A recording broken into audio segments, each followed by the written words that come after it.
शरद पवार मोदी प्रेम में है और शरद पवार मोदी प्रेम में यही है विपक्ष की नीति। राहुल गांधी अकेले पड़ गए, बड़ी महत्वपूर्ण है। शरद पवार कहते क्या है, अब अचानक उनका मोदी प्रेम जागा है शरद पवार का, बड़ी महत्वपूर्ण है। शरद पवार कहते हैं, मोदी की तारीफ में शरद पवार कहते हैं, राजनीतिक मतभेदों के बावजूद पीएम मोदी विदेश में देश का मान बढ़ा रहे हैं। बताइए, इटली के प्राइम मिनिस्टर को टॉफी गिफ्ट करके और रील बना करके देश की मान बना रहे हैं। नॉर्वे में जो विश्व का नंबर 1 पत्रकारिता में है देश, और भारत 157 नंबर पर है। नॉर्वे के इर्द गिर्द भी नजर नहीं आता। ऐसे में नॉर्वे के पत्रकार द्वारा पूछे गए सवाल से धूम दबा करके भागते हैं इतनी तेजी से जैसे ट्रेन छूट रहा है उनका। इटली चले जाते हैं, टॉफी खिलाते हैं, और क्या बोल रहे हैं शरद पवार, इंडिया गठबंधन के कह रहे हैं कि राजनीतिक मतभेदों के बावजूद पीएम मोदी विदेशों में देश का मान बढ़ा रहे हैं। अंतर्राष्ट्रीय मंच पर भारत की प्रतिष्ठा को मजबूत करने का काम हो रहा है। कौन सा काम हो रहा है भैया? अमेरिका के हाथों देश को बेच के, ट्रेड डील करके, अमेरिका का सामान हमारे देश में जो आएगा वह उस पर टैक्स नहीं होगा। जो हम अमेरिका सामान जाता था उस पर 2 से 3% टैक्स देते थे, वह 18% देना पड़ेगा। अमेरिका का सामान यहाँ जो आता था 15% से लेकर 70% तक का टैक्स लगता था, उसे 0 कर दिया।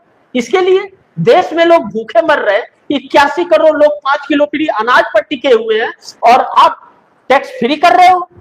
खुद को खाने को नहीं है, खुद भूखे हो और दूसरे को खाने खिलाने की बात करते हो आप। और इसको शरद पवार कर रहे, मान बढ़ा रहे। अब तो 2 ही व्यक्ति है मान बढ़ाने वाला, एक शरद पवार और एक वो।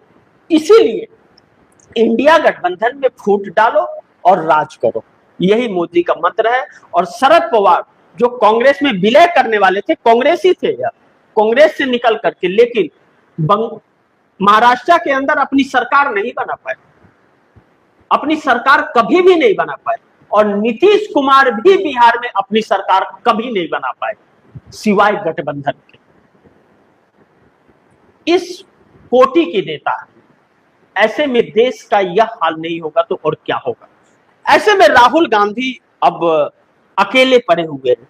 ममता निकली है एक करने के लिए, कितना सफल होगी मुझे तो नहीं लगता कि सफल होने वाली है, और ना ही मोदी को हटा पाने में यह सक्षम होंगे। मोदी देश लूटते और लुटाते रहेंगे और वोट चोरी से चुनाव जीतते रहेंगे। जनता दे ना दे कोई फर्क नहीं पड़ता, जब तक न्यायपालिका और चुनाव आयोग जिंदा है मोदी कुर्सी पर काबिज ही रहेंगे, इस बात से इनकार नहीं कर सकते। और जिस दिन विपक्ष एक हो गया, 1 सेकंड मोदी की कुर्सी नहीं बचेगी। यही कमी विपक्ष कब समझेगा पता नहीं।